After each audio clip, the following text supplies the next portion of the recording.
ఓం నమో నారాయణాయ. ఓం నమశివాయ. శ్రీమాత్రే నమ. హిందూ ధర్మం అదృష్టం కార్యక్రమం ప్రేక్షకులకు స్వాగతం.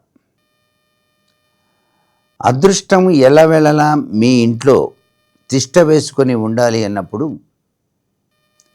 మనకున్నటువంటి దురదృష్టాలన్నింటినీ కూడా పారద్రోలాలి.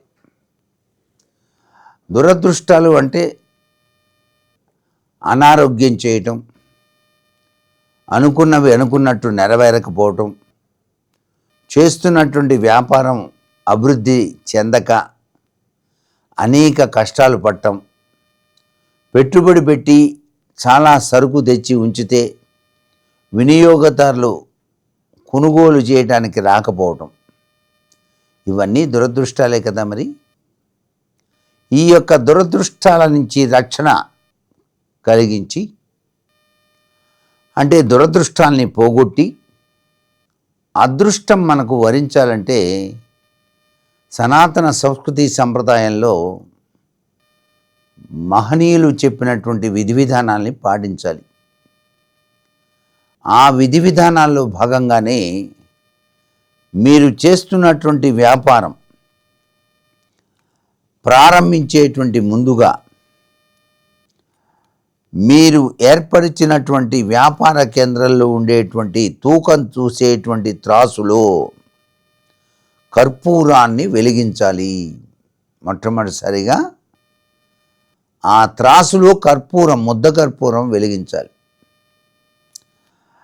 మంగళ శుక్రవారాల్లో వ్యాపారం పూర్తయిన తరువాత షాపు మూసేటువంటి సమయంలో కూడా కర్పూరం వెలిగించి షాపు మూసేయాలి. ఇలా గనక చేస్తే వ్యాపారం చేసేటువంటి వారికి అభివృద్ధి కలిగి తీరుతుంది. వినియోగదారులు బాగా ఆకర్షితులవుతారు. వ్యాపారం బాగా సాగటం లేదు, నాకు ఏదో దురదృష్టం పట్టింది అనుకునేటువంటి వాళ్ళు ఈ విధి విధానాన్ని పాటించి చూడండి, తప్పనిసరిగా అదృష్టం కలిగి తీరుతుంది. ప్రతి శుక్రవారం కూడానండి మీరు నడిపేటువంటి వ్యాపార స్థలంలో నువ్వుల నూనెతో దీపారాధన మాత్రం చేయటం మర్చిపోవద్దు. మంచి నువ్వుల నూనె కొనుక్కోండి, గానుగ పట్టిన నువ్వుల నూనె. కల్తీ నూనె వల్ల ఉపయోగం లేదు. కల్తీ నూనెని ఎట్లా తెలుస్తాం? ఒత్తేసినప్పుడు వెలిగిస్తే నల్లగా వస్తుంది ఒత్తి, ఆ దీపం కూడా సరిగా వెలగదు. అది కల్తీ నూనె అన్నమాట. కల్తీ నూనె కాకుండా ఉండాలంటే గానుగ నూనె తెచ్చుకొని, నువ్వుల నూనె డబ్బులు ఎక్కువైనా సరే ఆ నూనెతో మీరు దీపారాధన చేయండి మీ యొక్క వ్యాపార స్థలిలో. అంతేకాకుండా ప్రతి శుక్రవారం కూడాను వేద బ్రాహ్మణ్ణి పిలిచి లక్ష్మీ అష్టోత్తర శతనామావళి చదివించి పూజ చేయించి దక్షిణ తాంబూలం ఇవ్వండి ఆ బ్రాహ్మణునికి. బ్రాహ్మణునికి తాంబూలం ఇచ్చేటప్పుడు ఆలస్యం చేయకూడదండి. ఏ పని చేయించుకున్నా బ్రాహ్మణ్ణి ఉత్తిగా చేయించుకోకూడదు. తప్పనిసరిగా తృణమో పణమో దక్షిణ ఇచ్చి పంపించాలి. దక్షిణ గనక ఇయ్యకపోతే దాక్షిణ్యాదేవి మిమ్మల్ని శపిస్తుంది అన్నమాట. 7 సంవత్సరాలు మీ వ్యాపారం వెనక్కిపోతుంది. ఇది సత్యం. వాళ్ళు నేర్చుకున్నది దేనికి? వేదం, మంత్రాలు, బతుకు తెరువు కోసమే కదా. ఆ వేదమాత వాడి నోట్లో ఉంటుంది ఎప్పుడు. దాన్ని అతను ఉపయోగించుకొని శుభమస్తు అంటాడు, ఐశ్వర్య ప్రాప్తిరస్తు అంటాడు, మీ వ్యాపార అభివృద్ధిరస్తు అంటాడు, లేకపోతే అభీష్ట సిద్ధిరస్తు అని ఆశీర్వదిస్తాడు. తాంబూలంలో దక్షిణ పెట్టి ఇవ్వాలన్నమాట. వెంటనే చేయాలి, పూజ అయిపోగానే, ఆలస్యం చేయకూడదు. వచ్చే నెల తీసుకుంది కానీ పంతులు గారు అంటే ఇక ఈ వ్యాపారం వెనక్కే పోతుంది అన్నమాట వాడికి. ఇది బాగా గుర్తుపెట్టుకోండి. పూజలు చేయించుకునేటువంటి వాళ్ళు ఎవరైనా సరే తమకు అదృష్టం పట్టాలంటే తప్పనిసరిగా బ్రాహ్మణునికి తాంబూల దానం ఇవ్వాల్సిందే. ఊరికే ఉత్తిత్తిగా మాత్రం ఏది చేయించుకోరాదు అని శాస్త్రం.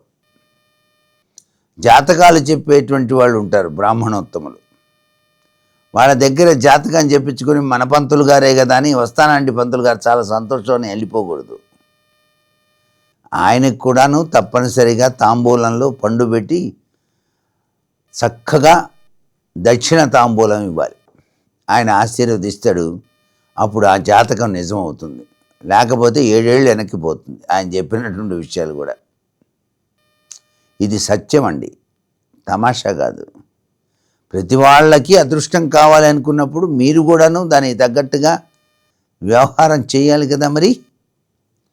అలాగే ప్రతిరోజు ఉదయం పూట వ్యాపార స్థలానికి రాగానే గాజు గ్లాసులో నీళ్లు పోసి దానిలో ఒక పండిన నిమ్మకాయ, అంటే పచ్చిది కాకుండా కాస్త పండుగా ఉన్నటువంటి నిమ్మకాయ నీటిలో వేసి పసుపు కుంకుమ వేసి ఉంచండి.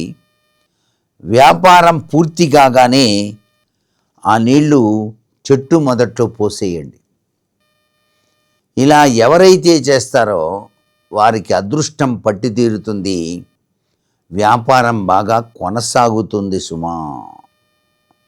అంతేకాకుండా వ్యాపార స్థలాన్ని మూసివేసేటువంటి సమయంలో నిమ్మకాయను షాపు చుట్టూతా కూడా 3 సార్లు తిప్పి రోడ్డు మీదకి గట్టిగా విసిరేయండి. అది పగిలిపోవాలి విసిరేసినప్పుడు.